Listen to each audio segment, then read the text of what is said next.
had a chance to see them play very much this year. They've been on the road 7 of the 9 games.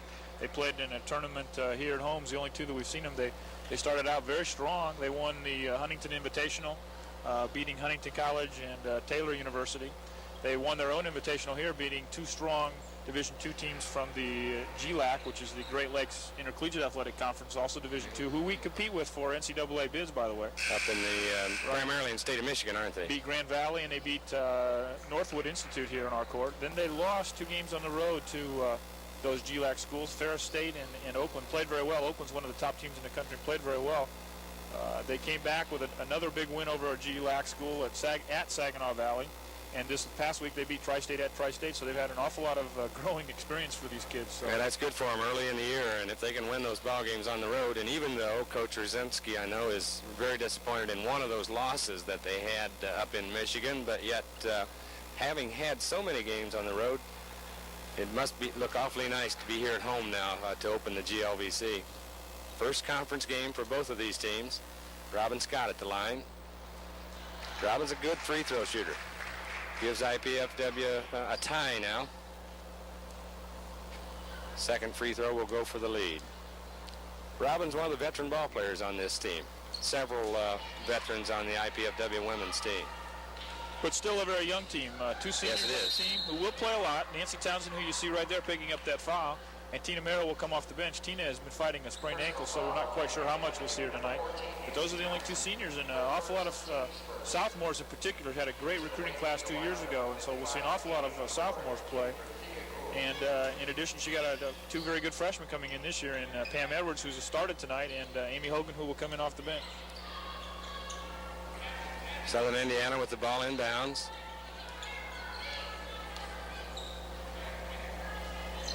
They have gone all the way with their starters so far. No, they do have a substitution in the ballgame right now. And we see the shot put up underneath by Shelly Scott. Second team all conference last year for the Great Lakes Valley Conference. Nice move. Lisa Miller underneath. Nice pass from Amy Newhouser. IPFW for the first time tonight with a 2-point lead. 6 minutes of play. And we have a foul called after the steal by IPFW's number 20, Dawn Harbaugh. Well, we mentioned, Davis, a little bit of a surprising start. We didn't expect Southern Indiana to come out this strong. I got a phone call home last night. They were supposed to be in the practice at 7, and their buses didn't pull in until a little after 10. They hit that snowstorm down south. And Southern Indiana. Not quite sure. Plus, their record does not appear very strong now. We're not quite sure what competition they played. They may have just played a very strong preseason schedule here. And there we see, you mentioned Tina Merrill just a minute ago. She just came into the ball game, was on her way to picking up a loose ball and got a little shove from behind. I think that's called a little friendly shove. Friendly shove nonetheless puts you down on the turf, and it doesn't hurt, or does give you a lump or 2. Well, it's the second foul on Monica Luchka, so they have 2 now. Luchka and Gould, who have 2 fouls each early here in the ball game. And one we want to look at is Tina Merrill. Looks like she's not hobbling after that. You know, that sore ankle could have re-injured it, but looks like she's doing pretty well there. Pam Edwards, again, a nice rebound by Tina. Pass off to Lisa Miller, and a good bucket. Good teamwork inside by the Mastodons. Now they're putting on a full court press, trying to put a little extra pressure on Southern Indiana, and they're not handling it extremely well. Number 10, Shelly Kramer, one of the starting guards. Ball out the front court, comes down the left side with a newcomer into the lineup for Southern Indiana, number 13, Josetta Corbett. Nice move by Shelly Kramer, I'm sorry.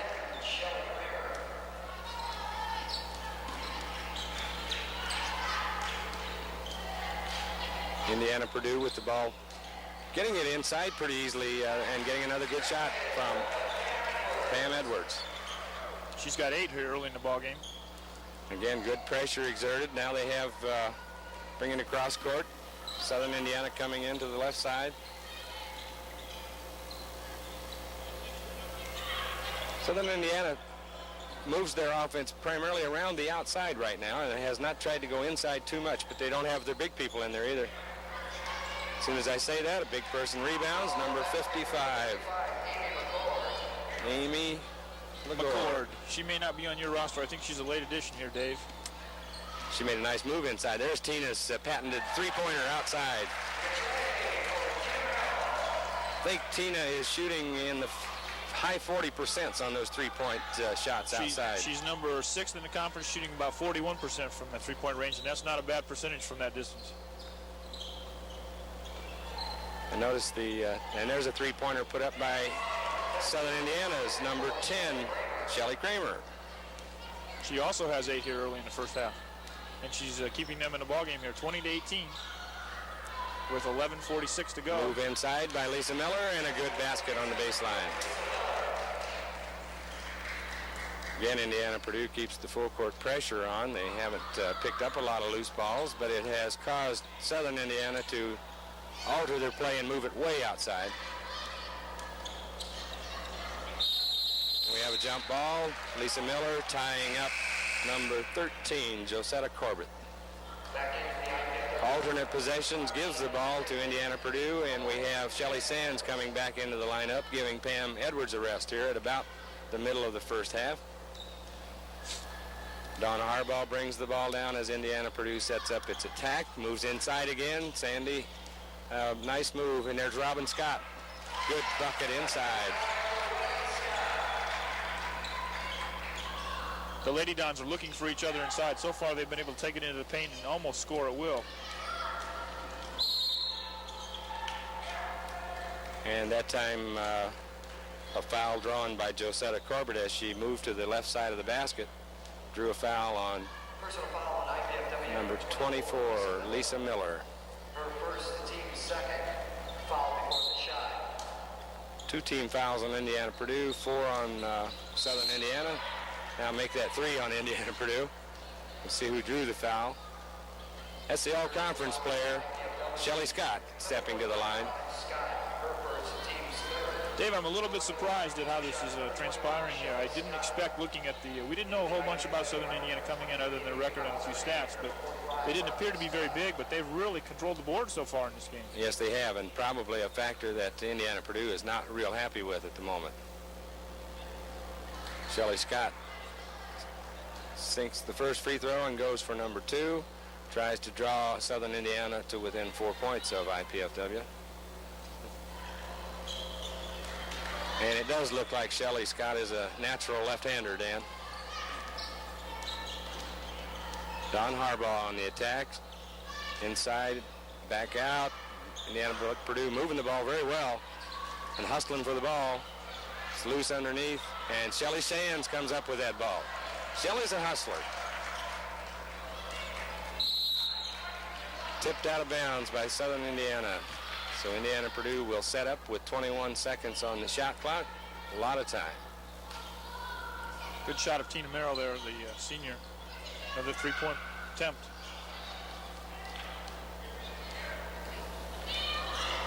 Shelly Kramer's been an important cog for this Southern Indiana team tonight. Picks off a few rebounds as well as her scoring.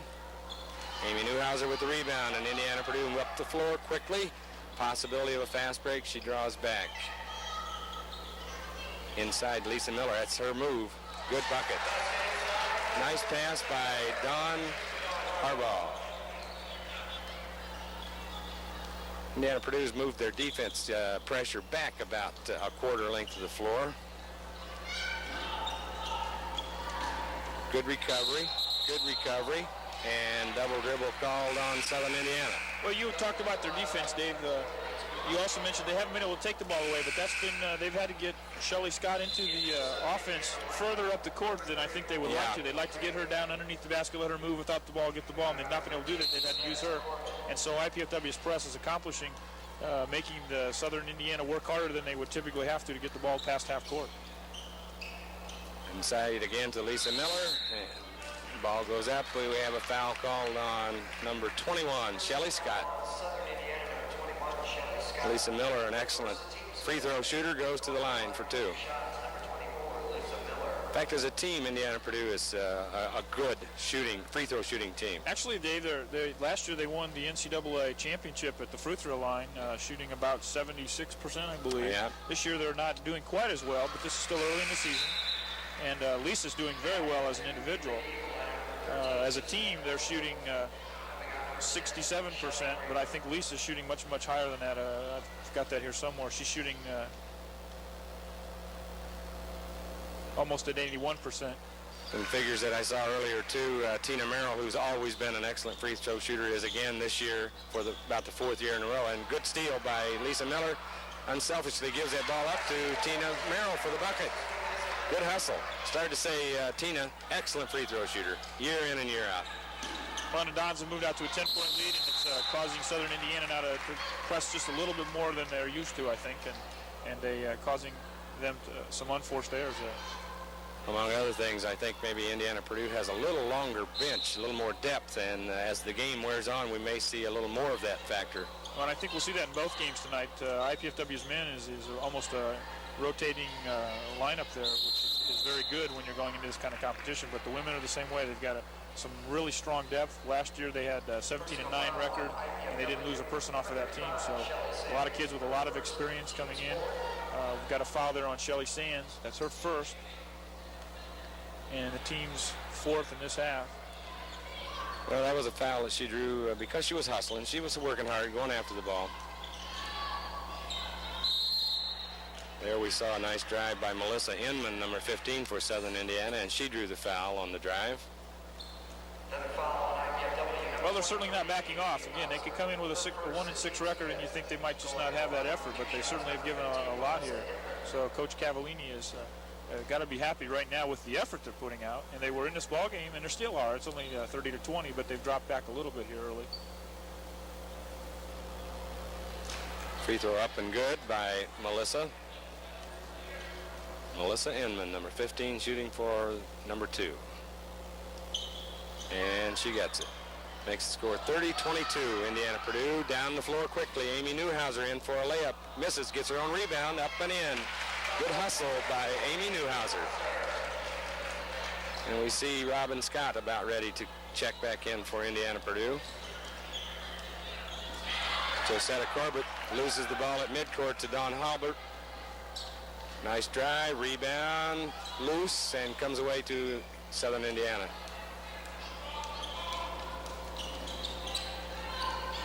Comes back out to the left side, back up to the top, and they look for a possible three-point shot.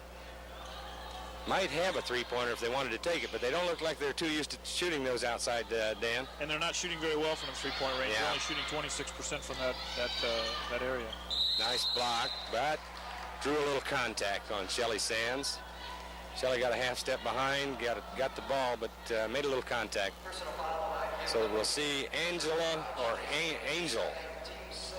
Drake, number 34, go to the line for University of Southern Indiana. Nancy Townsend back into the lineup for Shelly. Was that Shelly's second foul? Or that's Shelly's second foul. Second foul. Sixth on the team here in the first half. So the next foul, Southern Indiana will be shooting the bonus. First shot up and no good by Angel Drake. Angel's a 5'4" freshman from New Palestine, Indiana. This Southern Indiana team reminds me a lot of IPFW last year, maybe a little bit older, but no seniors on the team, and so they miss that leadership. A lot of freshmen. Yep. We have a line violation, I think, on the shooter, Angel Drake, so that no free throw. Score remains 32-22. Indiana-Purdue on the attack with the ball, moving the ball very quickly tonight, very crisply, looking for the open person and finding a lot of them. And there's a three-pointer up by Tina Merrill, and it's good. Shouldn't say that, I guess, until the official signals it, but if he didn't see it, he missed that one. Well, it appears that IPFW has got an advantage in quickness here. They're getting the ball up the court much quicker, and their press is certainly making Southern work very hard. Yeah, most of Southern Indiana's action is taking place at the middle of the basketball court, and you're not likely to score much from there. Here goes Shelly Scott in on the drive, gets her own rebound, and puts it back up and in. But that was the first time she touched the ball for a while, and if they're going to be successful, she's going to have to score some points and be a major part of their offense. Good ball moving, and again over to Tina Merrill, wide open, missed the shot. Rebound by Shelly Scott, number 21 of Southern Indiana, and they bring it up to the ball up the floor again. clustered on the right side of the floor, but they try a three-pointer this time by Angel Drake, rebounded by Robin Scott of Nice IPFW. box out by IPFW. Had that whole area surrounded. Good position. Robin with the drive up the middle. Ball up and goes. And it looks like it will be a possible three-point play for Robin Scott. 2 on the drive, and she'll get a chance to add number 3 at the free throw line. Coming back into the lineup for Indiana Purdue is Lisa Miller. And making her first appearance tonight for Indiana Purdue, Tina, and why can't I think of Tina's? Manier. There we go.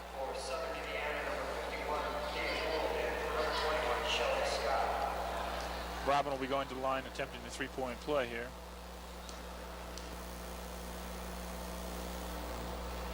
And she does.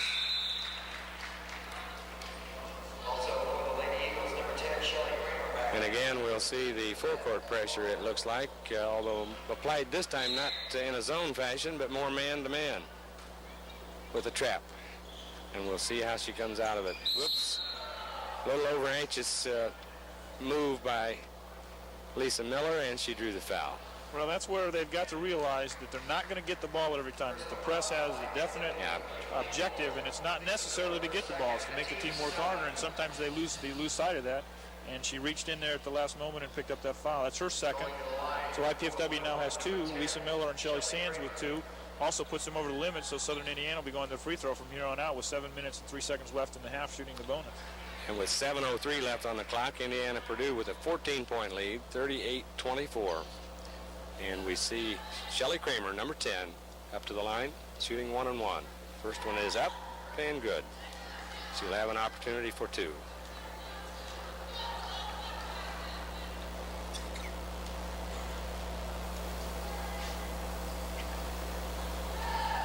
Shelly's second free throw is good. And that puts her into double figures with 10 points here. 10-point evening. She's having an excellent night. Ball kicked, and so we'll see a reset on the shot clock. Indiana Purdue possession. Let our viewers know that the women here play with a 30-second shot clock, whereas the men play with a 45 at the collegiate level, but they both play 20-minute halves. Nice pass inside. Lisa Miller, 2 points for Indiana Purdue, and the pressure remains on full court to make these Southern Indiana Eagles handle that ball more than they probably like to. Good pressure outside by Amy Newhouser. Southern Indiana having to move that ball around the perimeter. Now you get a drive down the middle. And we're going to see a foul called on Amy Newhouser, number 23. Amy might have been well advised that time to move her feet rather than to reach and try to pick off the ball. So we see Angel Drake coming to the line, number 34. Tina Merrill into the lineup, replacing Nancy Townsend. 40-26, 6:31 left here in the first half. Angel Drake was at the free throw line a minute ago, I believe, and missed the first one, and the second one was a lane violation.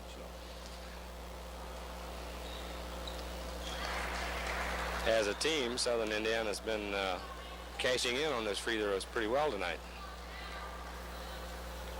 Angel stepping up to the line now for her second. And it's no good. Off to the left, and the scramble for the ball. Amy Newhouser comes up with it, and Amy usually does in a scramble. She'll come out with that ball, as does Robin Scott. As does Shelly Sands, as you mentioned before. Right. Real scrapper. Nice rebound by Lisa Miller. She puts it up no good, and rebounded by Southern Indiana's Thea Gold. Nearly threw it away, did throw it away. Tina Manier with the steal. And again, Indiana Purdue on the attack, and here's a bucket, only 2 that time. Tina Merrill on the line. But again, that's her third outside shot. She's got the range tonight, Dan. She's a streak shooter, Dave. I think we've seen before where she's going 4 or 5 three-point attempts and missed them, and then she hit 4 or 5 in a row. Right. Southern Indiana tries a long pass down court, and good hustle by Amy Newhouser to tip the ball out of bounds. And we see Pam Edwards coming back into the lineup. Robin Scott getting a well-deserved rest. Indiana Purdue setting up their defense.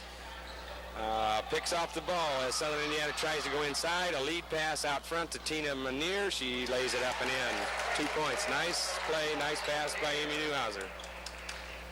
Pressure again applied a little less now. No trap this time by Indiana Purdue. More one-on-one type defense to just make Southern Indiana handle that ball. And here's another possible steal. And a good hustle by Pam Edwards. Picks off the ball into Lisa Miller. Up and in again. And Indiana Purdue is moving that ball quickly. And we have a timeout by Southern Indiana as Indiana Purdue is about to run away and hide on this one here late in the first half. That was a smart timeout by Coach Cavallini there. They had stayed with IPFW for about the first 8 to 10 minutes of the half, a very close ball game, and IPFW's now moved out to a 19-point lead. I think that just making an early judgment here, Dave, it appears that IPFW has much more quickness and much more talent than does the Southern Indiana ball club. As we mentioned before, they're a very young ball club. No seniors on this team. They need some leadership, and I'm sure they're looking to Shelley Scott for that. But IPFW's press is making her do an awful lot more with the ball than maybe she wants to, and so maybe they're not being able to run their game. Yeah, as we had said, Shelley Scott, an excellent ball player. Last year, a second-team all-conference selection. This year, averaging about 19.4 points a game, and I'm not sure she's scored more than 4 or 5 here tonight. Well, she has, right now she's scored 8. We have her 8, yeah, okay. But I'm sure that typically she's a much more prolific scorer than that. Now, there still is 5 minutes left here in the first half. IPFW back on the court. Southern Indiana needs to regroup, play a little bit stronger defense if they can, but again, it's a real struggle because IPFW is very, very strong inside and is much, much quicker in getting to the ball. Another one of Southern Indiana's stalwarts, Thea Gold, has been out of the game since early on. She picked up 2 fouls. I don't know whether there's any other problem or not, but I think they're going to need her. And we see number 22, starter Monica Lutka, coming back into the lineup for Southern Indiana. 5 minutes and 15 seconds left till halftime. Indiana Purdue 46, Southern Indiana 27. Again, the pressure, full court. Southern Indiana having to take 8-10 seconds every time to get the ball even down to where it might be in a playable zone. Now they're moving outside, got the ball inside. I think they may have missed a little traveling music there, but good bucket by Shelley Scott. And she moves very well with the ball, very well with the ball. Jump shot, Lisa Miller. Lisa's come in off of the bench tonight and done a nice job. That's 16 points. And back to that 19-point lead. I bet she'd like to start again. She's really been playing well tonight, although she plays well every night. She's coming off of an illness. She had flu earlier and didn't play at all up at Tri-State. And oh, is that right? Yeah, the Lady Dons had a very big victory, a 73-72 victory at Tri-State without her and Tina Merrill. Close game on the road and without 2 of their stronger players. Southern Indiana on the attack now. Good drive that time. Good drive by number 22, Monica Lutka. And on the way to the basket, Monica drew the foul. And Tina Manier draws her first personal. And Monica goes to the line for 1-and-1. That's the 9th foul on IPFW, and right now Southern Indiana only has 6. So Southern Indiana is going to have to capitalize here at the free throw line if they hope to get back in this ball game. And the first one is in by Monica. She'll be shooting number 2.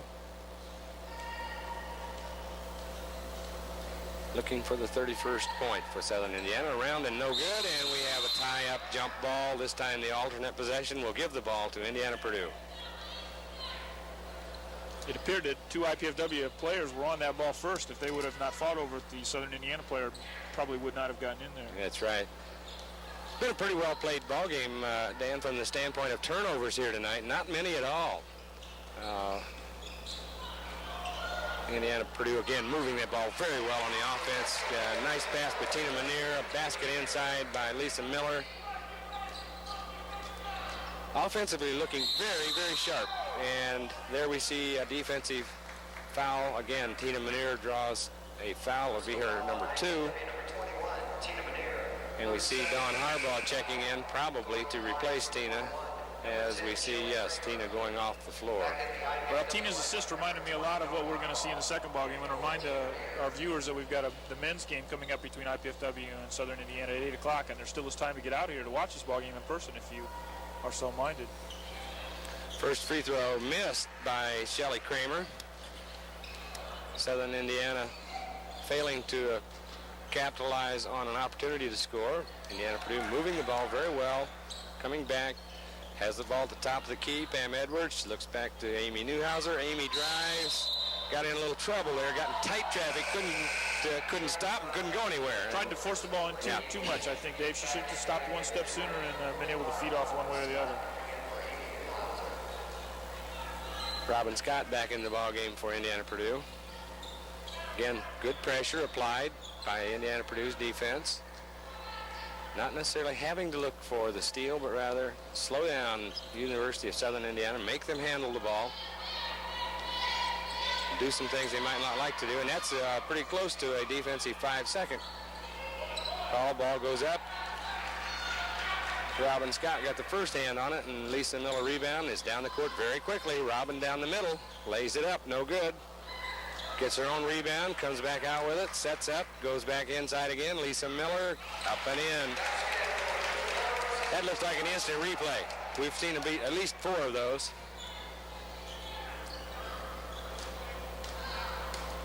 (52-30) with 2:48 left on the clock here in the first half at Indiana Purdue, as University of Southern Indiana and Indiana Purdue open the Great Lakes Valley Conference season here tonight. First game, Robin Scott drives in, lays it up, misses, goes back to Dawn Harbaugh, who puts it up and in.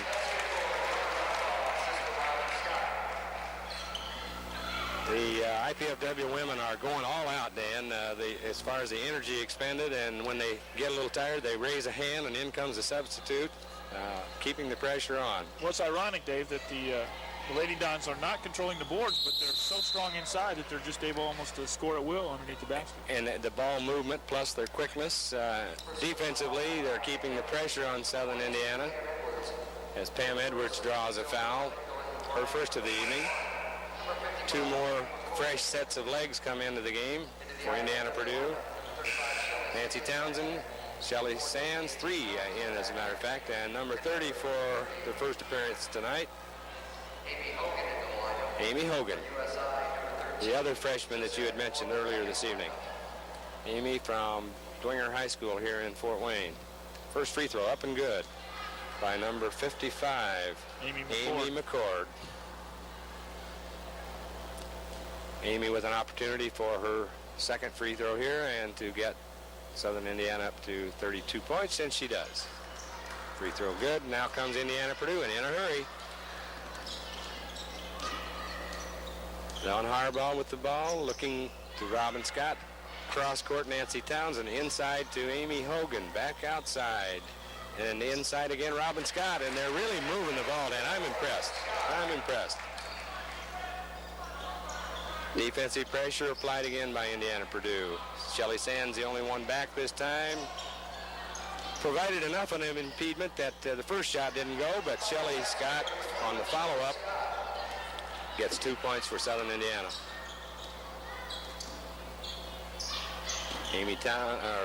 Nancy Townsend with the ball, looking inside, back outside to Dawn Harbaugh, tipped away and out of bounds by University of Southern Indiana. So Dave, you mentioned that you're really impressed with the offense. What's really working for the offense is not the first option tonight, but it's the backside cutter coming across the lane and getting open.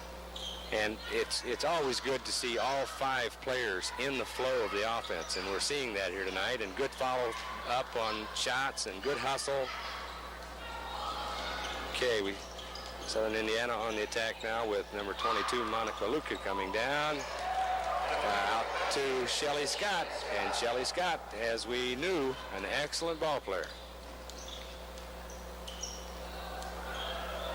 Southern Indiana setting up in a 2-3 zone. Shelly Scott gets a nice block on the outside, as did Robin Scott set a good block, and the defense blindly ran into her and didn't see her. So we'll see Indiana Purdue at the free throw line tonight. And that's Lechka's 3rd foul, so first player for either team who's really gotten into any foul trouble here, and it's late in the first half. That's a tough one to get there with less than 1 minute to go. And the University of Southern Indiana's bench is a little bit shy tonight anyway. It looks like maybe they've got a couple of people there with injuries that they're trying to get back in shape. Robin's first free throw up and good. Robin goes for number 2. I think maybe Robin's close to being perfect at the line tonight, isn't she? Or she missed one earlier. We don't keep those stats up here, but I don't. Second one is good. I think she's maybe about 6 for 6 here tonight. Under a minute to play, 45 seconds left. Inside ball tipped away and comes up with it Amy Hogan for Indiana Purdue. And again, here come the Mastodons on the attack, and I do mean on the attack. Shelly Sands move inside. Up and no good.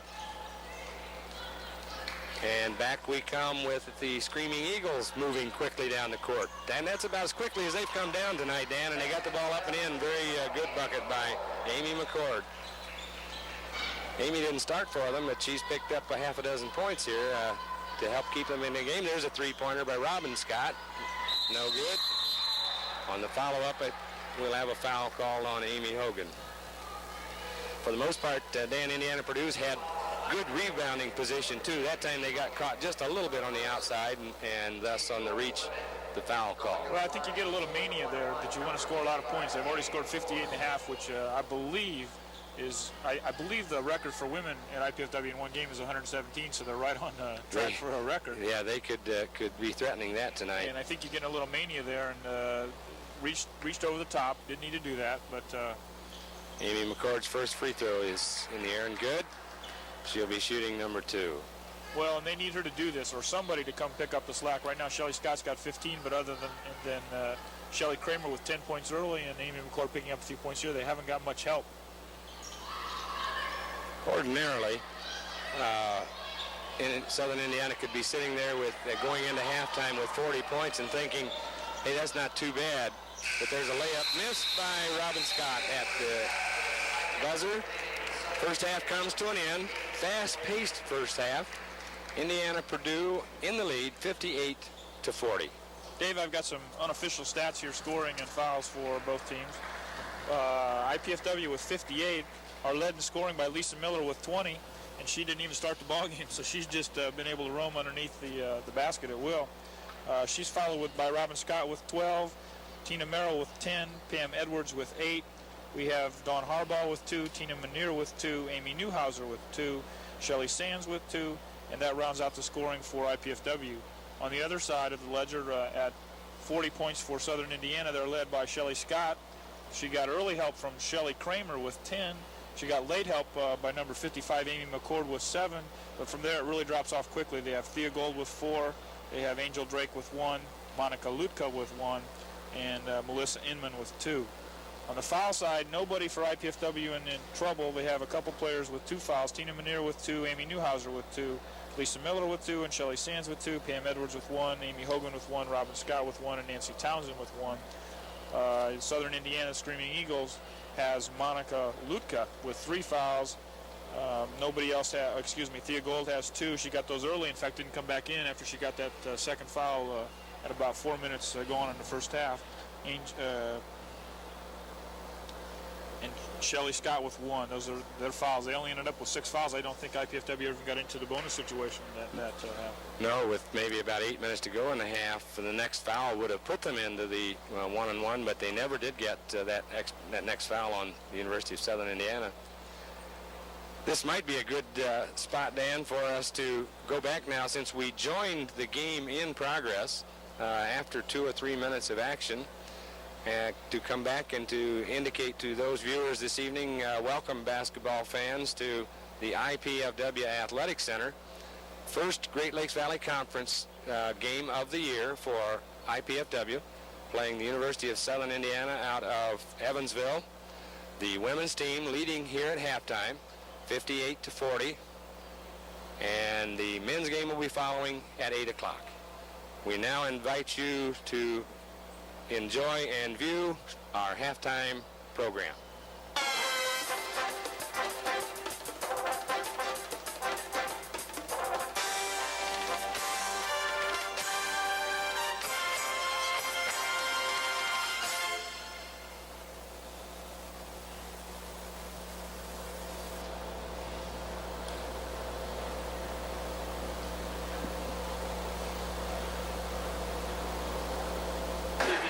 With us at halftime today is Terry Rosinski, head coach of the Lady Dons. Terry, as we do this interview, you're 7-2, a real nice start. Why don't you give us a little recap of what's transpired already with the season and what you're looking forward to here as you enter the GLVC competition? Well, my major goal last year was to get us adequately prepared to play a very tough conference schedule. I feel like our kids had a good taste. Obviously, we had all those freshmen last year. Now they have a year under their belt. And my goal was to set up a very rigorous non-conference schedule, as well as quite a few away games, because we didn't fare very well on the road last year. I guess we accomplished that because we just finished a 5-game road streak. We opened up with a Huntington Invitational and managed to come back and win that, but we were challenged quite a lot. And then we came back and played Grand Valley State, which is a very, very strong program. We were somewhat aggressive in scheduling them in the opener of our Invitational, but the kids met the challenge and we were able to succeed and defeated another fine Michigan team in Northwood. Since that time then, we've also played, at least 3 other very tough Michigan schools. We faltered twice. Once against Ferris State, we came out a little flat and they took advantage of us. And we also played Oakland University, who in my estimation will be a top 10 team in the nation. We lost by 10. That's 5 possessions. Since that time, I feel like we matured a little bit. We were able to meet the match and win at Saginaw Valley, who is an excellent program. And quite frankly, I'm very pleased that we were able to win against Tri-State last night. We had 2 of our starters out. The other kids pulled together. It was a total team effort, and that takes us to 7-2. Well, you won your first 2 tournaments. You won on the road at Huntington. You came home and won a tournament against some very good competition. You still have a very, very young team. I mean, if you look at your composition of players, you've got a lot of freshmen and sophomores on the team. Does that help?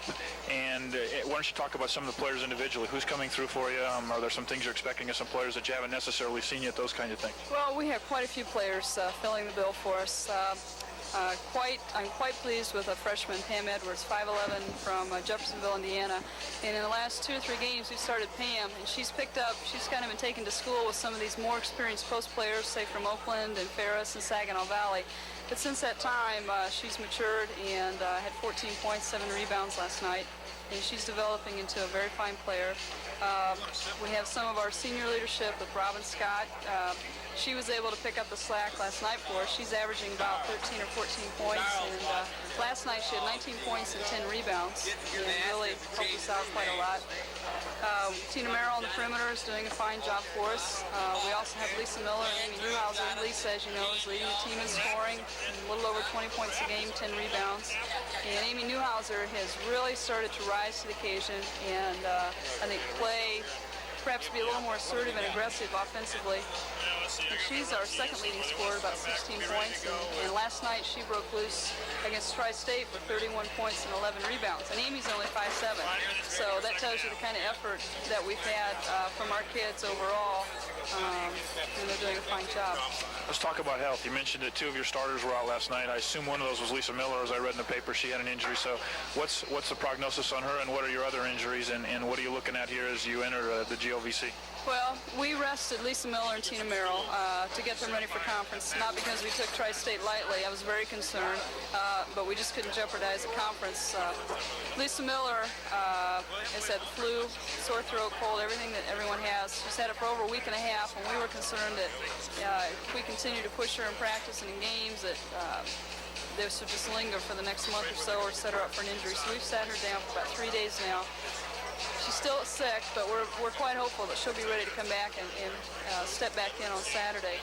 Tina Merrill, we've been very fortunate injury-wise. You know, a lot of teams, the injuries really taking their toll early on.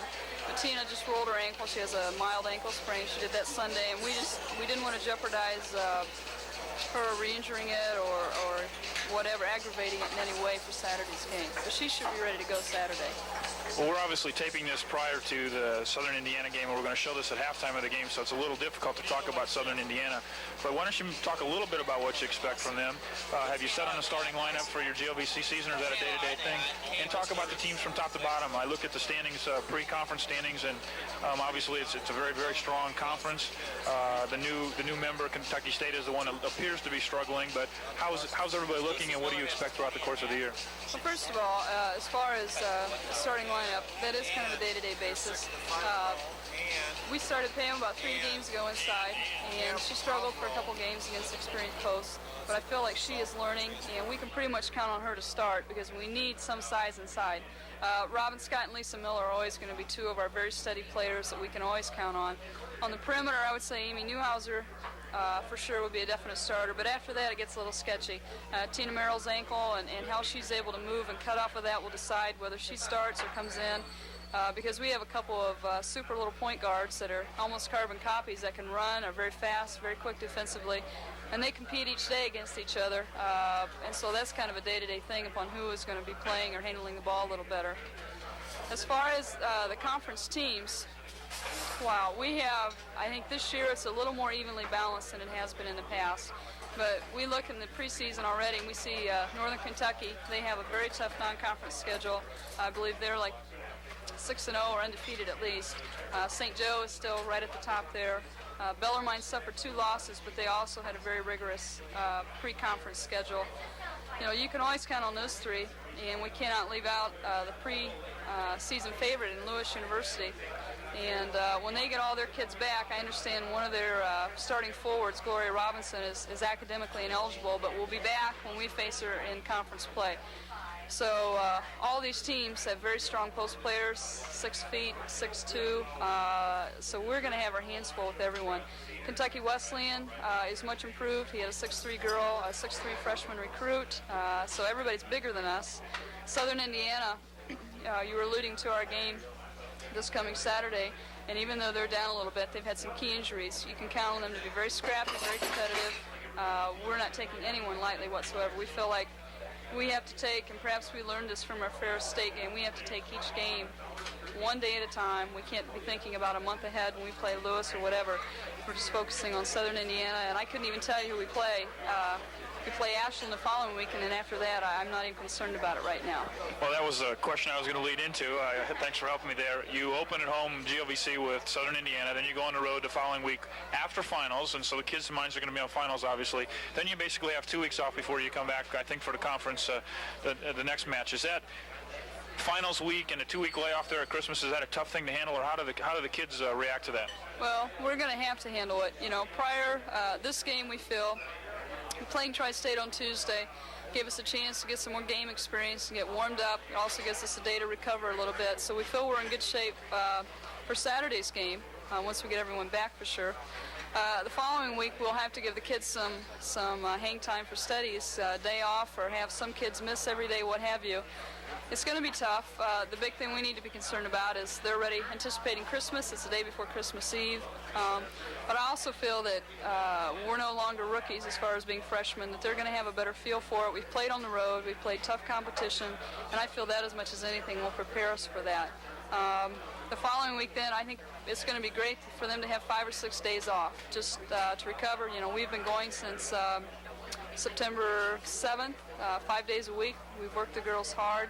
They need 5 days to recover, and then we'll come back with a couple 2-a-days, do some reteaching, implement some new offenses, some new presses, and then we have our pre-conference game with Taylor University, I believe January 3rd, to get us back into a game frame of mind before we open up, I want to say Wesleyan, the following Saturday then. I think that's right. Wesleyan comes in on the 6th, so. But obviously during that time you can't stop. You've got to continue recruiting and scouting and those kind of things. I know the SAC tournament is going to be in our building the week of Christmas break, and so I'm sure you're going to be out and around recruiting, scouting, doing all those kind of things. Terry, we appreciate the time you spent with us today and the insights, and good luck the second half here and the rest of the season. That was great.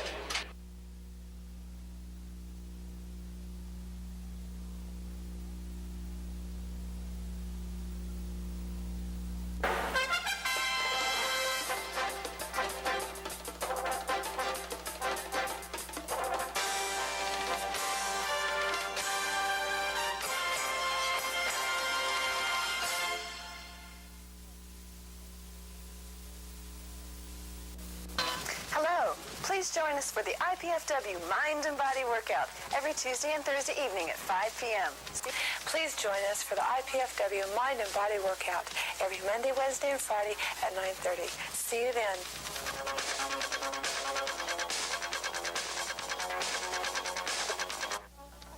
Hi, I'm Beverly Bell, hostess of Family, Children, and Community.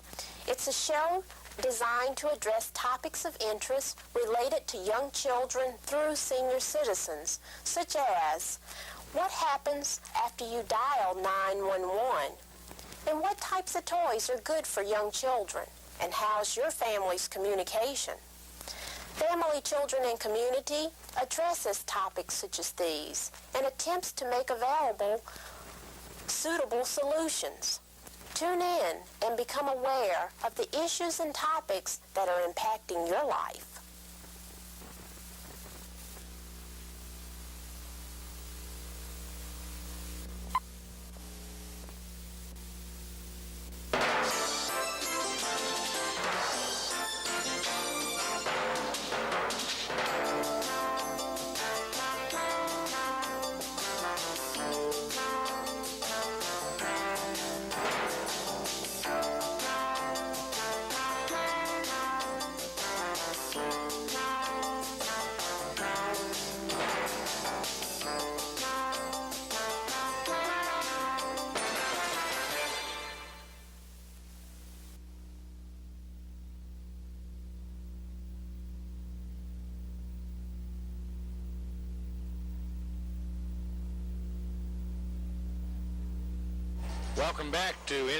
Welcome back to Indiana Purdue Athletic Center. Tonight's basketball game, conference opener for the Great Lakes Valley Conference between Indiana Purdue and the University of Southern Indiana. I'm Dave Skelton, along with Dan Gebhardt and Charles Washington. We're giving you this action here this evening, and we're about 30 seconds away from the start of the second half. First half score, Indiana Purdue 58, University of Southern Indiana 40. Dave, the stats we gave at the end of the first half were pretty close. Our unofficial ones were pretty close. There are a couple of amazing statistics to look at for both teams, as a matter of fact. IPFW shot 59% in the first half, but Southern Indiana surprisingly shot 54%. Very good percentage. Three-point attempts, Southern Indiana shot 75%. IPFW was 100% from three-point range. In the free throw area, that's what hurt Southern Indiana a little bit. They only shot 65%, which is about their average that they're shooting this year. But they're going to need to improve that if indeed they're going to get more attempts than IPFW did. IPFW, meanwhile, shot 85. Two amazing statistics. IPFW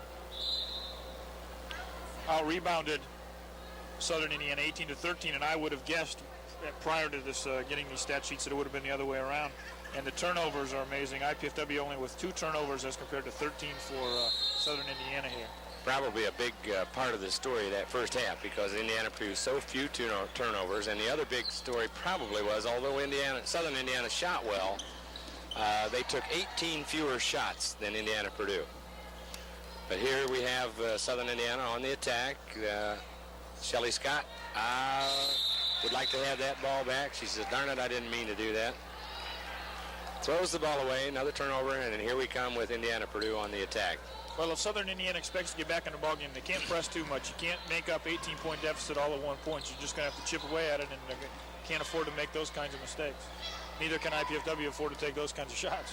And that was one of the few times tonight when they've come down, taken a shot without there having been probably 4 or 5 good crisp passes that led up to that offensive move.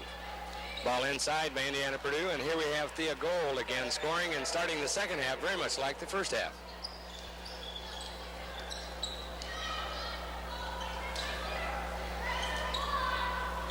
Now Indiana Purdue is getting the inside-outside passes going, and the basket's good.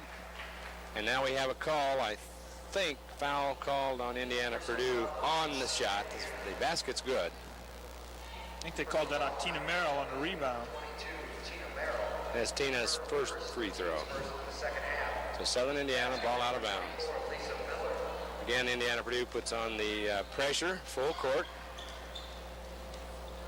Southern Indiana inbounds the ball to number 13. Josetta Corbett. Didn't start the first half, but is starting here in the second half. Helped them handle the ball fairly well in the first half.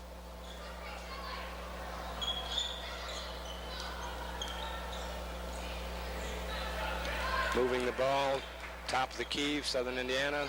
Looking inside, can't get the ball to Shelly Scott, so they go back around. This time we see a three-pointer up by Inwood. Melissa Inwood, but no good. Here comes Indiana Purdue on the attack. Tina Merrill had the ball in three-point land, decided not to. Pass inside, moving the ball. Edwards up, rolls around and in. Gravity helped that one.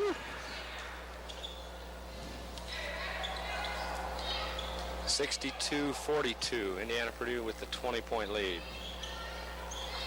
Just over 18 minutes left to go in this ball game. Quickly down the floor, basket up, no good by Southern Indiana. Rebound quickly out. Here comes Robin Scott for Indiana Purdue.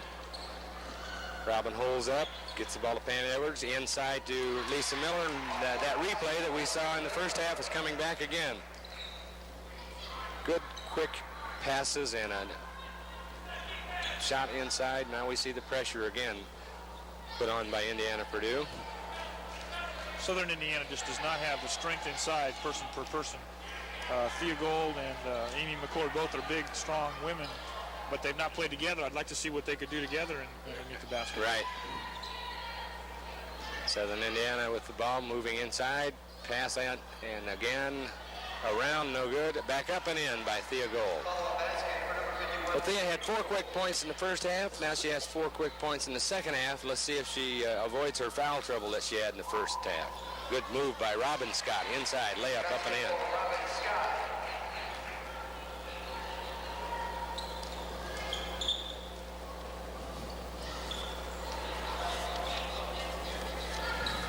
Thea Gold having to come in the backcourt to help handle the ball and perhaps get it across. And there we have almost half of the 30-second clock was eaten up by getting the ball down the floor. Well, and you mentioned that, Dave. It's taking them an awful long time to get the ball across the half-court line. The women do not play with a 10-second line, but they do play with that as a back and over.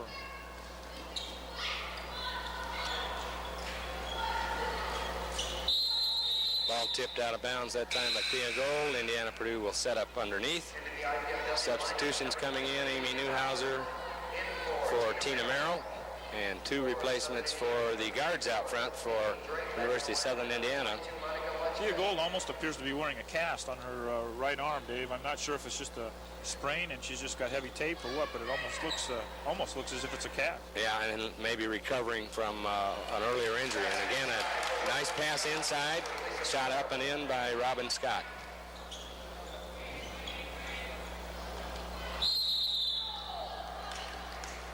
Foul that time, reach-in foul by Lisa Miller. Lisa was probably within about 6 inches of being able to come up with a steal and would have had that ball cleanly and on her way. It's the second team foul by Indiana Purdue. Again, the pressure, full court, making it difficult for Southern Indiana to bring the ball up the court. Number 15, Melissa Inman with the ball, over to number 22, Monica Lutka. Monica to Angel Davis. Ball thrown loosely into the middle and picked up by Pam Edwards. Dawn Harbaugh up quickly. Inside pass, nice pass, and nice basket by Lisa Miller.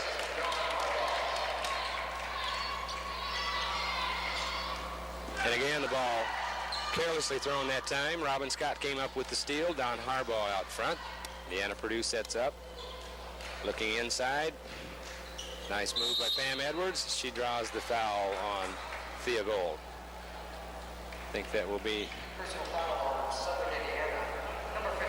That's Thea's third. That's Thea's third. This is looking an awful lot like the first half. Sure is, those isn't two it? players go, but not as far as the teams. IPFW has continued to build upon their 18-point lead they had at halftime, whereas Southern Indiana was able to stay even with IPFW early in the ball game. Again, we just talked about it. I just think IPFW's talent is just a little bit above what Southern Indiana can put on the court. I think Southern's going to come through as their kids gain a little bit maturity and strength and those kinds of things. But right now here early in the season, they're struggling a little bit. I think IPFW's depth is probably playing a big role right now because they can keep fresh and keep going, and it is wearing down the Screaming Eagles of Southern Indiana. Rebound to number 15, Melissa Inman.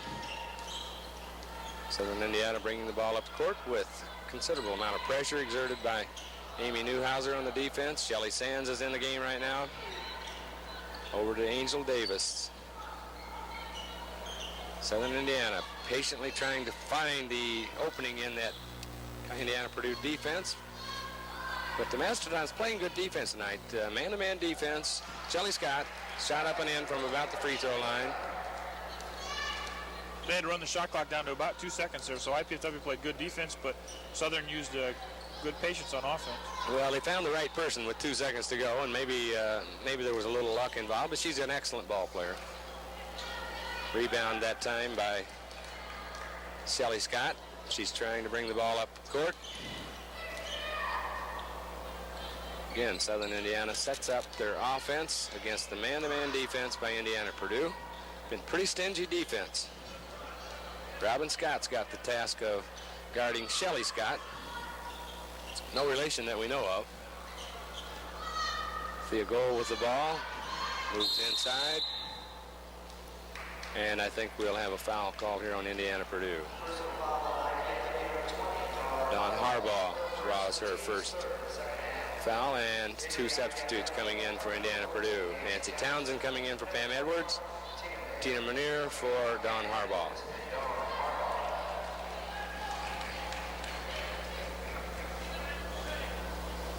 It's good to see Dawn Harbaugh. Not many fouls here in the second half. No, 5 for IPFW, 4 for... Neither team in the 1-and-1, although on this play, since Lisa was fouled in the act of shooting, she will shoot 2.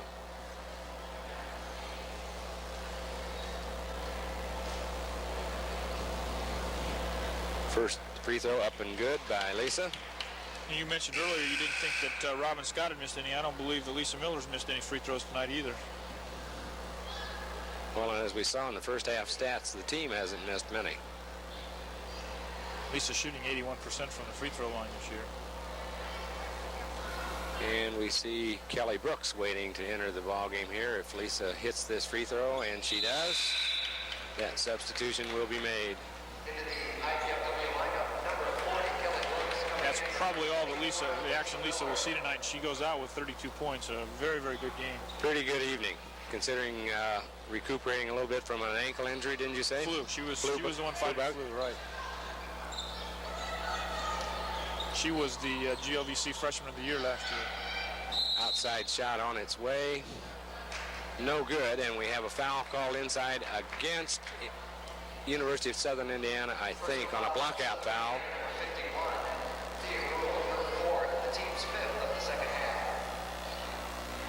Thea Gold draws her 4th foul. Thea's played in a good ball game for the University of Southern Indiana. IPFW quickly up the floor again. Offensive movement, 3-point shot on the way, and good. Tina Merrill.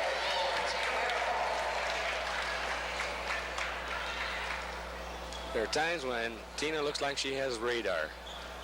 I think it's when she really gets herself set, gets the ball above her head, and she takes that nice shot. Oftentimes I see her force it from down around her waistline, and she didn't quite have the accuracy at that point in time. Action under the basket at that time, and I think we have a foul called on Kelly Brooks. Personal foul on IPFW. Number 40, Kelly Brooks. Her first personal foul, team 6 on the second half. Southern Indiana to inbound the ball. Good defense, making it difficult for Southern Indiana to get any kind of an open shot. Now we see a 3-pointer by Shelly Scott, Southern Indiana, and it's good. So Shelly scores inside. She scores from 3 points. And we see a little careless pass that time by IPFW, picked off by Southern Indiana, and they're back on the attack. Another 3-pointer, but this one's blocked by IPFW. And out quickly, Tina Merrill. And Tina was fouled as she attempted the layup. Foul that time on number 22, Monica Lutka. That's her 4th. So now Southern Indiana's got 2 players with 4 fouls, Thea Gould and Monica Lutka. And this timeout may be one to just help catch your breath. Right. I think they gave that last foul, Dave, to number 13, Josette Corbett, though. Oh, did they? Lutka, yeah. But you're right. That's a smart timeout. I think that Southern's really struggling right now as far as trying to maintain their strength in there. We see Coach Brzezinski and the IPFW bench mapping out their strategy for the last 6.5 minutes of this ball game. I think this is a good time for the IPFW Lady Dons to work on some things. They've got a substantial lead here, and some kids who aren't getting to see a lot of playing time are in the ball game right now. They need to work the ball, be patient, work on the things that they've done in practice. Because again, as we mentioned before, it's not going to get any easier from here. It's just going to get stronger. That's right. St. Joe, Northern Kentucky, Bellarmine are all very strong programs, and we're going to have to play all of those teams home and away. So it's a good time to get some experience by some of these kids.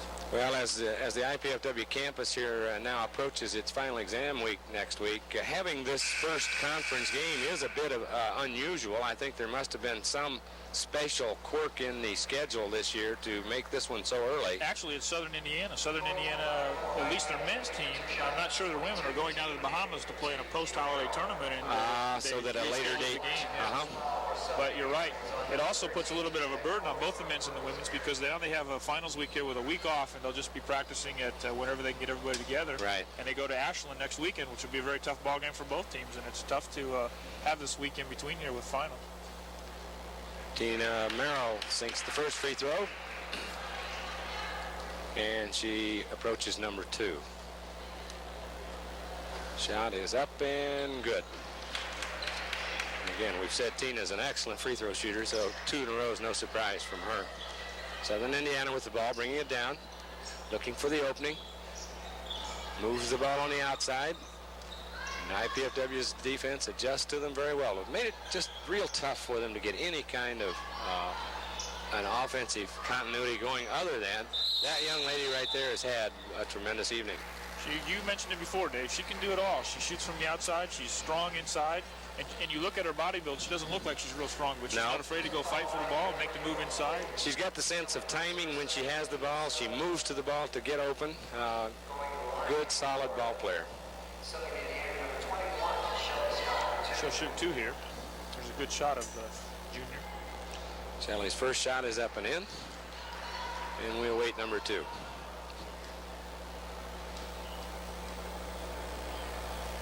Second free throw is up and good.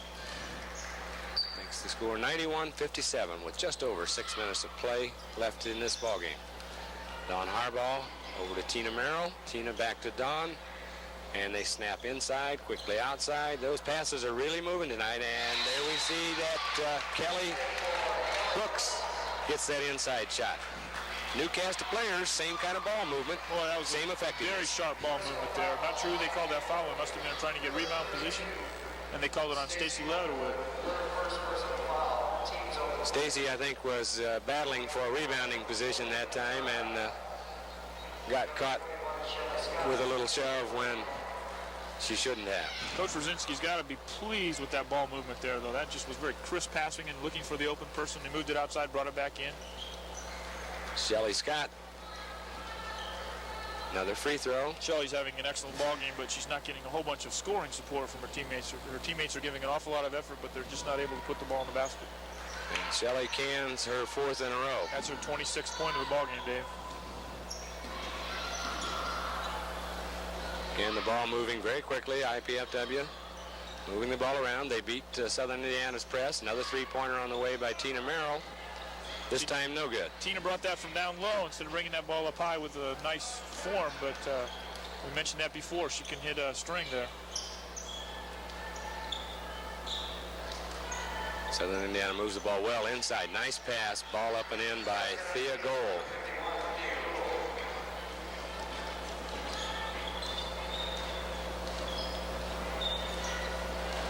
Dawn Harbaugh with the ball, sees Tina Merrill on the side. Another 3-pointer on the way, this time no good.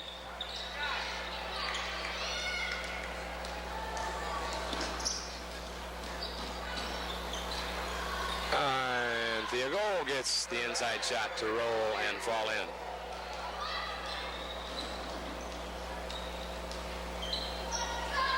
Tina Merrill with the ball up the top, over to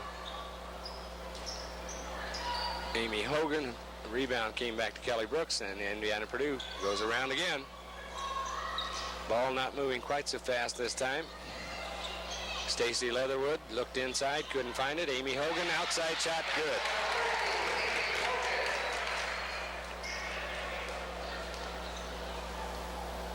4.5 minutes to play here. 95-63, Indiana Purdue in the lead. Southern Indiana with the ball, moving, looking for the inside shot. They get the move, and there's the foul again on Shelly Scott.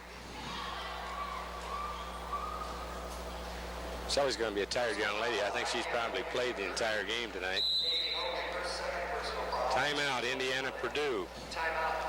4 minutes and 12 seconds left here tonight in this first ball game. Hey, this is a tough time for a coach on the losing end of a score like this. You've got about 4 minutes left in the ball game. You're down by a considerable margin here, and you really don't know what to say. Again, about the only thing that you can talk about in this huddle is let's go back to doing the things we know how to do them correctly. Same thing I mentioned a little while ago that I'm sure Coach Rosinski's looking for from her kids that don't get a lot of playing time.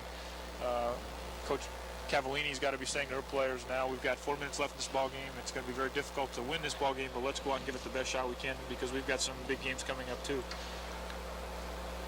And the last 4 minutes of a ball game can be very, very important many times. And even here tonight, they can take this last 4 minutes and see how they stack up. Maybe they can outscore Indiana Purdue in the last 4 minutes. We mentioned that IPFW has a week off here now before playing next Saturday evening at Ashland, which will be their second conference game. Then they have a break between that game and the Taylor game at home on January the 3rd. That opens up a big weekend, Kentucky Wesleyan coming in. So we have a fairly good start to the conference here with 2 of 3 conference games at home. On the other hand, Southern Indiana's got St. Joe on the 21st, which is next Thursday night, and Indianapolis on the 23rd, both at home. So they will have the comforts of being back in their home gymnasium. And they will also have 3 conference ball games under their belts before going into the Christmas break. Shelly cans the first shot and looks for number 2. Second free throw. Up and this time no good. Rebounded by Stacy Leatherwood, but she stumbled just a little bit on her way out. Maybe even got pushed by her own teammate, and traveling is called. Southern Indiana with the ball. Will be inbounded by Josetta Corbett. Stack up tightly inside, looking for Thea Goal. Tina Merrill smelled that coming a little bit, but got caught with the foul. That's her third. Not sure Indiana Purdue's been in the 1-and-1 yet, have they? No. They're ready to, but neither half of them been in the 1-on-1. we haven't seen Thea up to the line too many times tonight. No, I don't believe it all. I think all of hers have been 2-point shots. First shot, no good. Tina Manier on the attack. Bring the ball down quickly. Amy Hogan on the right side. Bounce pass into Stacy Leatherwood. Up and around and in. Stacy with her first basket of the night. I believe that's her first basket. Good pressure by Tina Manier. Stacy over to Thea.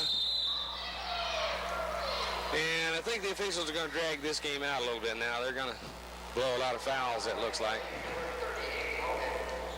But I guess if they're legitimate fouls, you go with it. And I think that was a legitimate foul. Again, I just think a little bit over-anxious. They're approaching a 100-point mark, and I'm sure they want to score 100.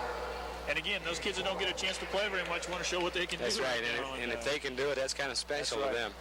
Thea Gould, free throw line. First shot, up and in. She'll get a second one.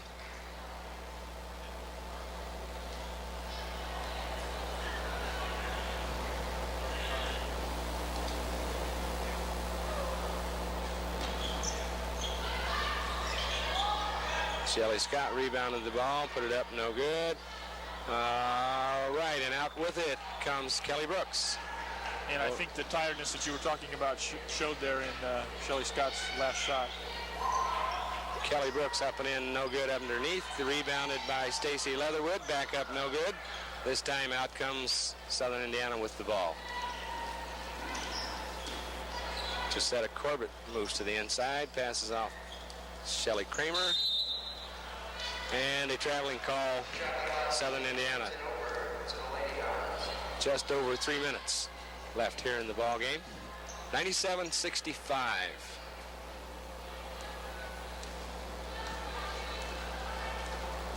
Amy Newhouser with the ball, loses control just a little bit, taken away, and here goes Josetta Corbett in for the layup.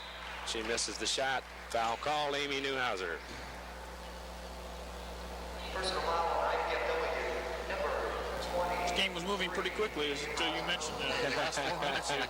Yes, shouldn't have said anything.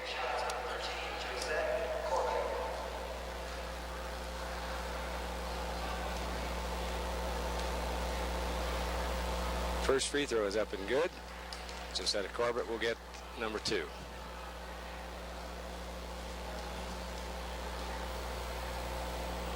Second one up and good. Ball inbounds by Indiana Purdue. Here they come quickly up the floor. Amy Hogan's a nice pass underneath to Kelly Brooks. Kelly was hammered and will shoot 2 free throws. Well, there was 7 seconds of clock time between fouls that time, Dan. Well, if we stay at that level, we'll only have to play another 15 to 20 minutes. Gotten a little sloppy here at the end, but I think that's to be expected when there's such a differential in the score, and both teams are getting a little bit tired here. Kelly Brooks will be shooting 2. Kelly's opportunity at the free throw line. First one good. Number 2 coming right up.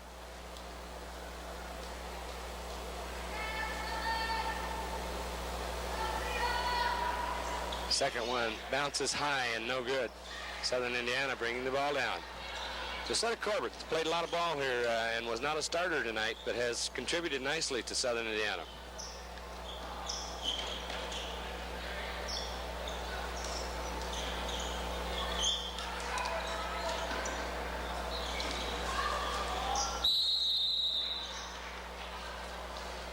This time we have the ball going inside to Thea Gould, and she was fouled on the inside by Stacy Leatherwood. Stacy's second foul. Into the lineup for Southern Indiana, number 10, Shelley Cramer back in the lineup. Thea's hit 1 of 3 here in the last minute and a half.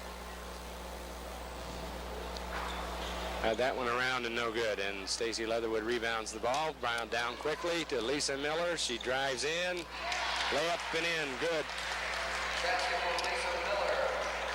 And the Lady Mastodons have broken the century mark.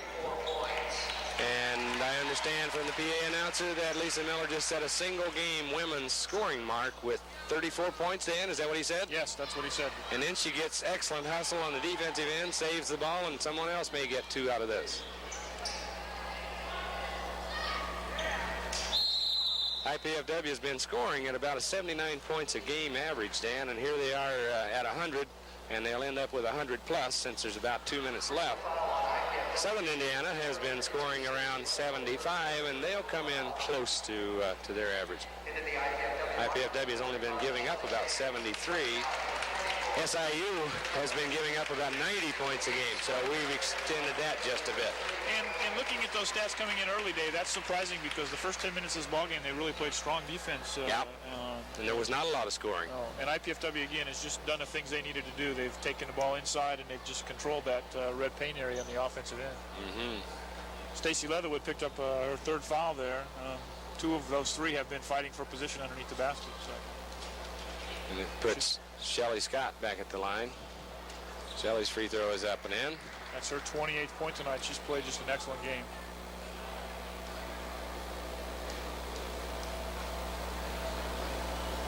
Second free throw on the way and good.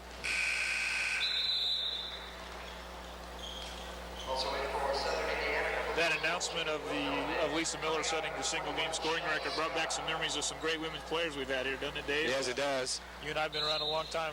Rhonda Underfirst, Joan Wenning. Yeah, Rhonda and Joan were quite a combination together with the other teammates they had at that time. I suspect it was Rhonda's scoring record that was just broken. If I had to hazard a guess, I would say that that's probably the case.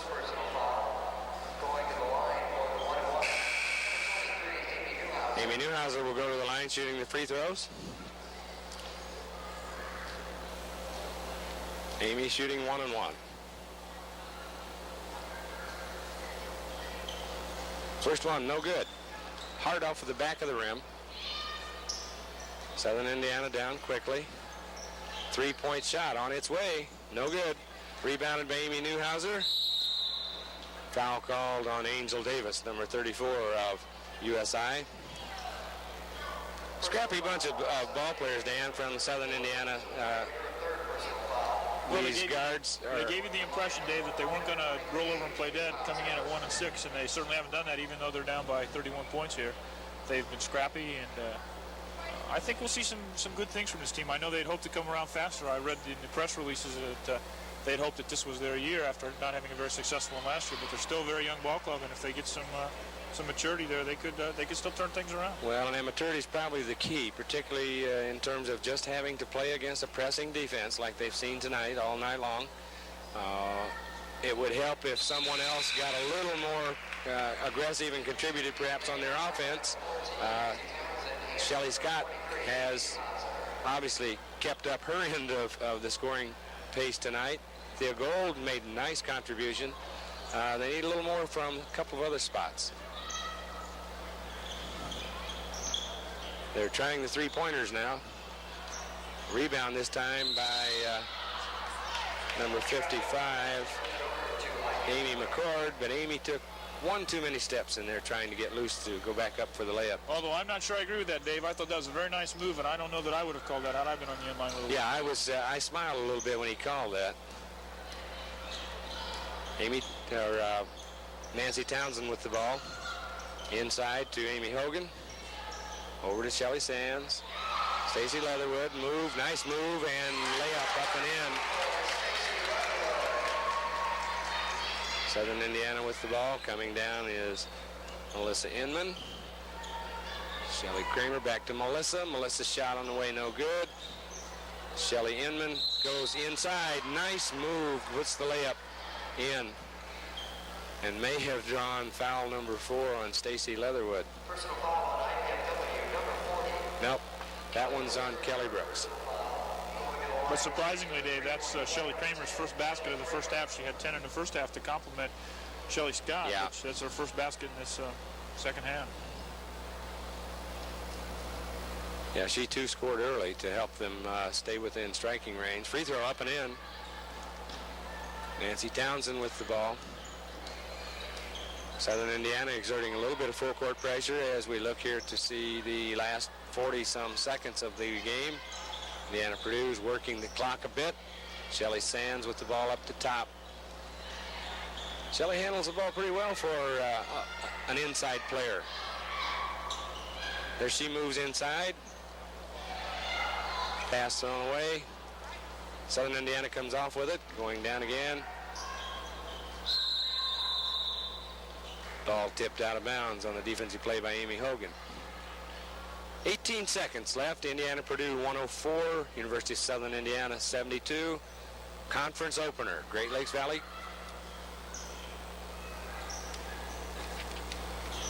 Three-point shot on its way from Shelly Inman, no good. Rebound, Angel Davis. And we have a foul called underneath on Indiana Purdue.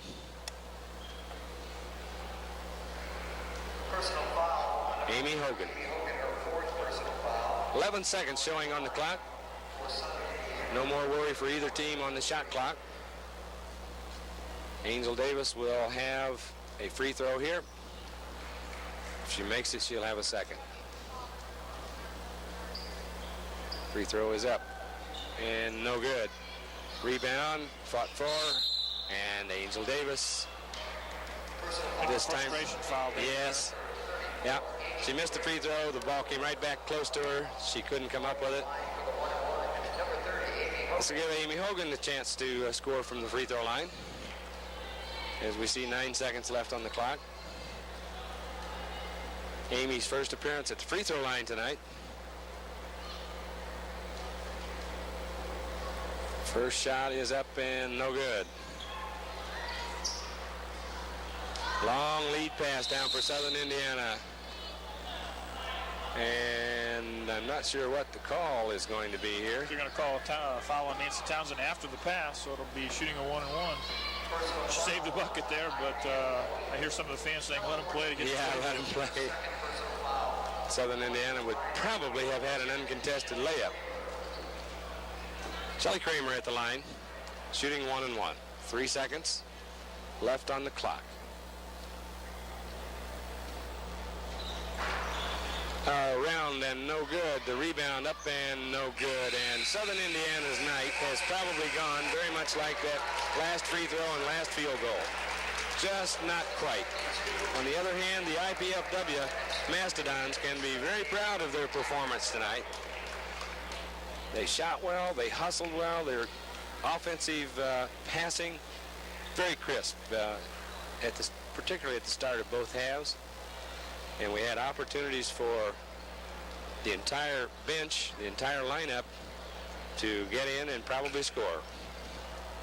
Well, Dave, let me give you the scoring if I can here. Again, all right. These stats are unofficial, but IPFW with a total of 104 points were led tonight by Lisa Miller, the 5'9" sophomore. All GLVC freshman of the year last year with 34 points.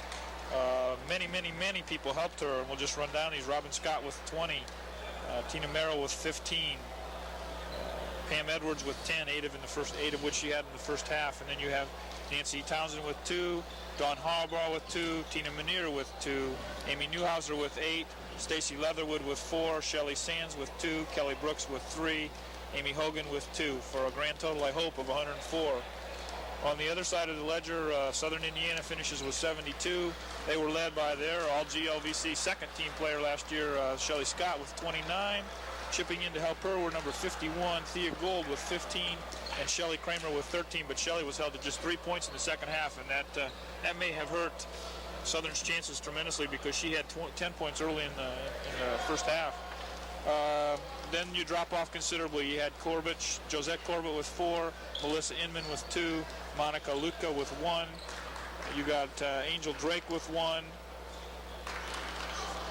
And Amy McCord was 7 for 72. So you can see it dropped off considerably once you got past Shelley Scott. Yeah, it's a little tough for those Screaming Eagles from the University of Southern Indiana. Again, the final score tonight, Indiana-Purdue 104. University of Southern Indiana 72. Conference win. Good way to get the season started for the Lady Mastodons. We remind you viewers to stay tuned. There will be a second ball game in approximately 20 minutes. The men's teams from both IPFW and University of Southern Indiana will be here to open their conference seasons as the ladies have just concluded this first ball game.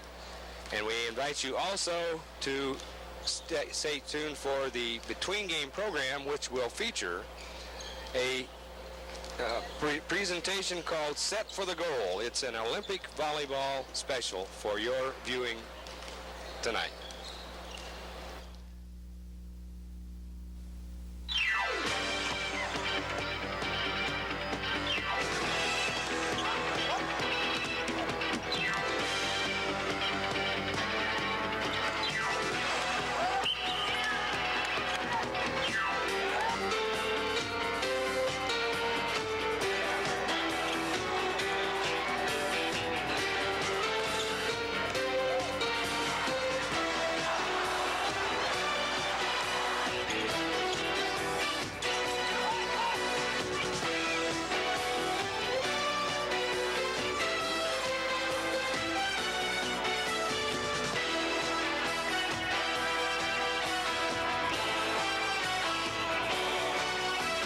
was exciting, electrifying.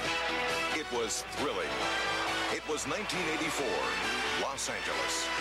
Millions of people around the world watched as a determined men's volleyball team from the United States upset all predictions, shocked the experts, and fulfilled its dream for the gold. That year, the energetic U.S. women's volleyball team captured a world ranking 2 when it won a silver medal in the '84 Olympics. Crowds at both matches went wild at the upsets and the victories. But after the glory of 1984, both teams faced new challenges. The men to remain number 1.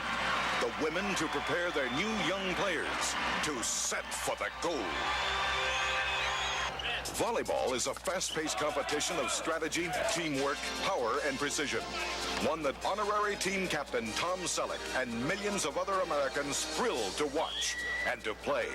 A game in which virtually anyone can participate, but which takes practice and perseverance to master, to compete with the world's best. Until very recently, the team was a loose association of players without a central training center, meeting sporadically to practice for specific competitions, in contrast to most other countries which were state-supported. The results were disappointing. The U.S. men's team ranked 19th in the world in 1978. In 1981, the establishment of the prestigious National Team Center in San Diego, California, signaled the beginning of a new era. Private enterprise had stepped in to give the players the support they needed to develop the concentration and conditioning required to compete against the toughest teams in the world. In San Diego, dedication is intense and training is rigorous, demanding. It's not what you say, it's what you do. Don't come on before I hit it. Get it. Nice, John. I think we have the most sophisticated training center in the world, surely in the United States. And we have a jump training program, we have a weight training program, a weightlifting program, and obviously 5 days a week in the gym, we're tactically and technically preparing to be the best team in the world. The U.S. men's team is committed to remaining in peak condition as it gets set for the goal. The team members undergo some unique training methods. One of them might be jumping with car tire inner tubes filled with sand around your shoulders. Those weigh about 50 to 75 pounds, just jumping straight up and down.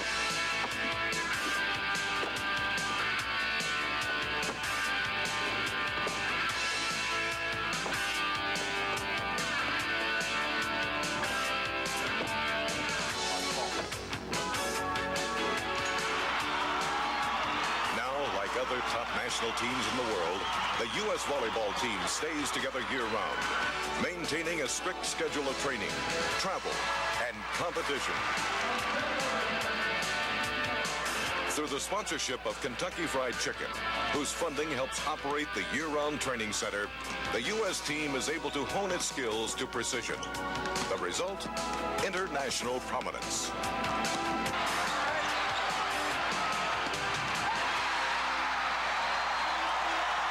We're ranked number one. The Soviets are ranked number two, and everybody asks us as we beat the Soviets, what's wrong with the Soviet Union? Soviet Union is beating everybody else in the world. They're just not beating us. Why are we as good as we are?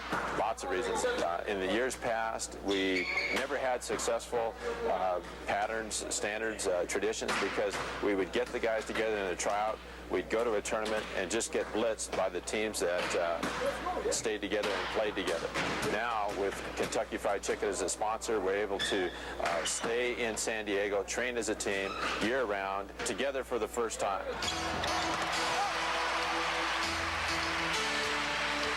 Just as sponsorship is critically important to the success of the team, so is strategy. For the U.S. men, volleyball is really a game played at the net, where it's won or lost. Physical, quick, and powerful. It demands two superior skills, hitting and blocking. When we play the Soviet Union, they have 4 or 5 players receive serve. We only have 2, and those 2 players, after they pass, they swing. So we're very specialized, and the other teams, most of the other teams in the world, tend to have all the players doing everything. And we feel like if Karch Karai is the best passer in the world, let him pass. If Timmons is one of the best hitters in the world, let him hit. The differing playing styles stimulate intense competition on the international level. The best teams in the world right now would be the United States, the Soviet Union, Cuba, France, Brazil. The rankings would be based on the finish at the World Championships that happened last year, and those rankings would stay intact basically until the Olympic Games, and then we have another set of rankings. Now that the U.S. men's team has captured the rare triple crown of volleyball by winning the 1984 Olympics, the 1985 World Cup, and the 1986 World Championships, the pressure remains to set for the gold in '88. To accomplish this, players have to be diligent as well as dedicated. Each year, the team plays 50 to 60 matches all over the world against its strongest international opponents. Our travel schedule is brutal. I think we qualify for the gold card on most mileage plus programs. To travel with this team, you really have to keep your sense of humor about you a little bit because conditions are tough. When we go on a road trip, it's an 18-hour flight, and to Russia, and the food's bad. It's not going to another city. To stay in peak form for the Olympics, the U.S. team must play exhibition matches with the world's best teams, like the team from the Soviet Union. I want to focus on Antonov again and start with our best blocker on him. I respect him, and I think that their team doesn't play well when he doesn't play well, so we'll be on him. As a whole, the last few matches, they've been trying to run more double quicks at us. Two guys coming at us with a quick, so beware of that. The way we prepare for the Russians is that we look at their offense and we try to see what blocking schemes we can use specifically for them, because they have such a potent offense. They have so many ways they can attack you from the back or from the front. They have a real good setter that can dump the ball. So we try to just stop their attack as much as we can with our blocks. Every time we play them, it is a big match because it's such a rivalry. In this exhibition, the U.S. team had more bench strength than the Soviet Union. And in the end, superior skill and experience prevailed. Discouraged, the Soviet team left for home without winning a single match. In addition to the competition between two arch rivals, there is always time for teams to sit down and get to know one another, as a team and as individuals. Like many sports, volleyball transcends national and international borders and differences. Each national team serves as its country's ambassador of peace and friendship. Still, competition is paramount. All eyes are focused now on the greatest prize of all, Olympic gold. For the U.S. women's volleyball team, preparing to set for the gold is its chief aim, too. The women's silver medal in the '84 Olympics has inspired the team to work even harder, readying for the '88 Games. The women's team is a new one, with young, promising players who are dedicated to proving themselves in this very special challenge. The 1984 team was a great team. They won the silver medal in Los Angeles, but everybody from that team retired. It was a big transition, a tough transition, but we're at a situation now where after 2.5 years of identifying what the best players in this country are, we hope to at least duplicate the silver medal in Seoul in 1988, if not win the gold. Like the men's team, the U.S. women's team stays together year-round, working out and practicing daily at the National Team Center in San Diego. We have several components that make up a National Team Training Center. One is the practice, everyday practice in the gym. The second is the physical training at a sport medicine center. Third is educative process and nutrition. Next is watching videotape of performance and practice and matches. And next is also the work of psychologists with our team and mentally preparing for practice and for competition. Everybody on the team has a personalized weight training program, and sometimes we'll lift in a group of 2 or 3, maybe 4 people. Most of our weight training is, and our conditioning is geared on upper body and just and endurance. My weight training program basically consists of bicycling, swimming, and doing sprint workouts, which increases my aerobic capacity so I can play in a 5-game match.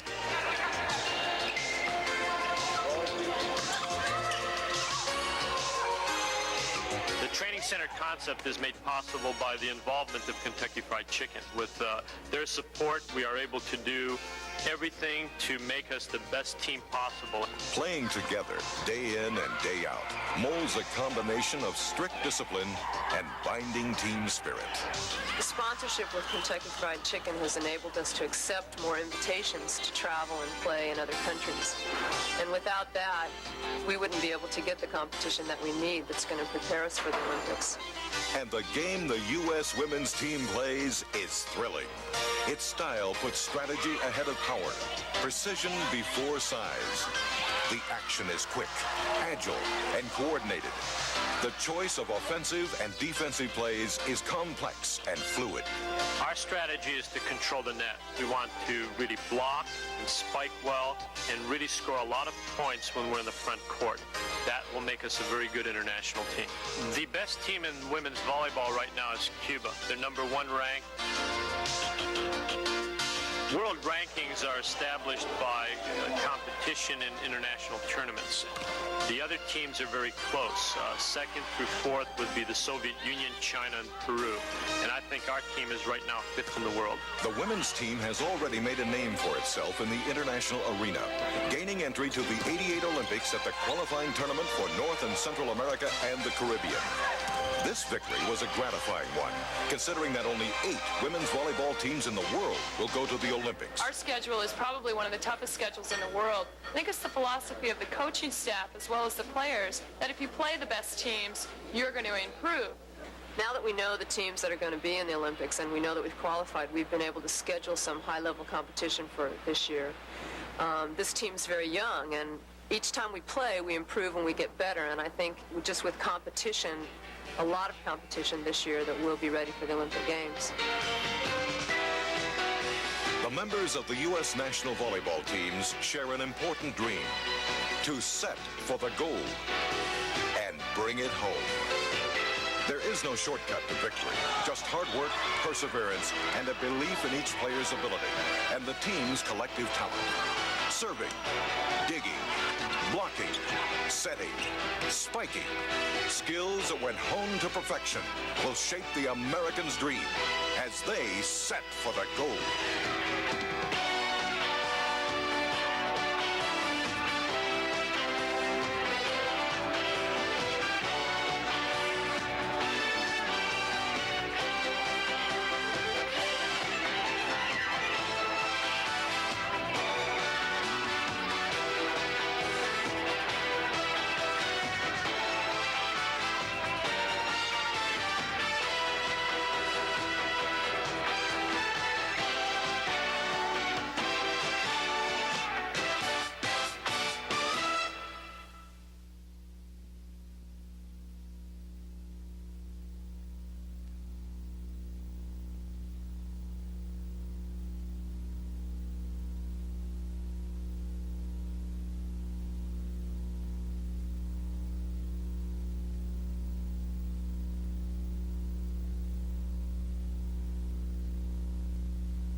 Yeah, we need to get you some of those.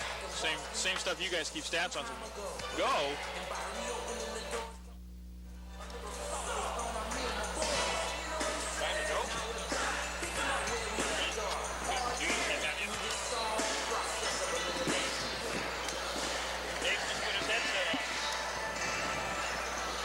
We still got 7 minutes left to go. What do you want us to talk about?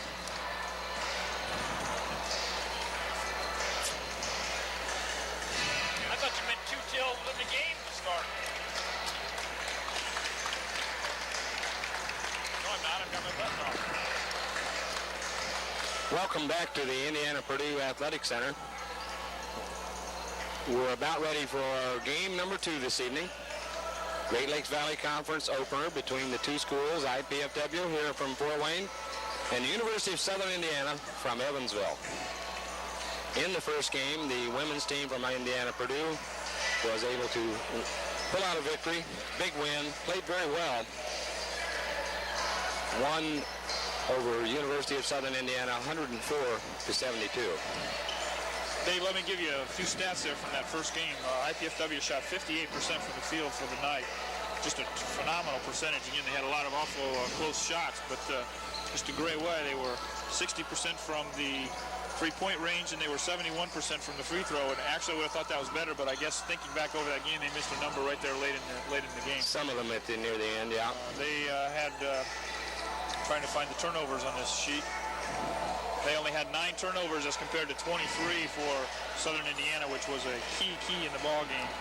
And again, want to mention that Lisa Miller with 34 points set a new school scoring record single game. So that takes you up to... Lisa had an excellent night. Robin Scott had an excellent night. The entire offense, Dan, in terms of the ball movement, the crisp passes, everybody just worked. They were clicking as a unit tonight. Right. Well, as we anticipate this men's game coming up here in a few minutes, we might review, for example, the coaches of the Great Lakes Valley Conference always get together in the fall and come up and vote on who they think will win the conference this coming year, determine what the standings they think they would be. The preseason picks include the University of Southern Indiana to be number 3 and IPFW number 5. So that would suggest that we're in for a crackerjack of a ball game, Dan, in terms of a couple of teams pretty well matched, although Southern Indiana, a big team, bigger than most of the Great Lakes Valley teams. So on the other hand, IPFW this year has more size than they've ever had before, even though it may not be quite the same size that Southern Indiana is going to bring into town tonight. Well, their preseason, pre-conference records are going to certainly verify what you're saying, Dave. Both teams coming in undefeated, IPFW at 9-0, and Southern not playing quite as many games at 5-0. As we mentioned in the first game, they are going to be playing in a tournament in the Bahamas after Christmas, so that's where they'll pick up some of their non-conference games. But again, both teams playing very well right now. I think to substantiate a little bit more of what you said, I talked to Coach Andy Piazza before the game, and Southern's returning 5 of their starters from last year. They didn't have a extremely good record last year. They ended up 15-13 overall. They lost 3 lettermen, but again, all 5 starters are back, so they've got 10 returning players. They finished 7th in the conference at 6-10, and as you mentioned, the preseason, the coaches picked them to be 3rd in the conference. The big person they've got is 6'9", 235-pound junior Elo Mutombo, whose brother plays at the Georgetown University. So he obviously comes in with some experience and could threaten us. But as you also mentioned, IPFW probably as big and as strong. I think that's the key that I've seen in the games that we've seen them play as they've ever been. We've been able to dominate inside, not necessarily on the boards, but offensively inside because of our strength. All teams but one that we've seen, and that's Concordia College, which came in about the same kind of build and strength inside maturity that we have. Again, an awful lot of new players on IPFW. I've got to believe that we're surprising a number of coaches around the conference at 9-0, and maybe even surprising Andy Piazza at this point in time being 9-0. I'm not sure that he expected the kids to mold that well this early. That's a possibility because we do have some freshman players that are carrying a big load, really filling in nicely for some of those seniors that were lost a year ago. And you're right about the University of Southern Indiana. Whatever problems they may have tonight, it shouldn't be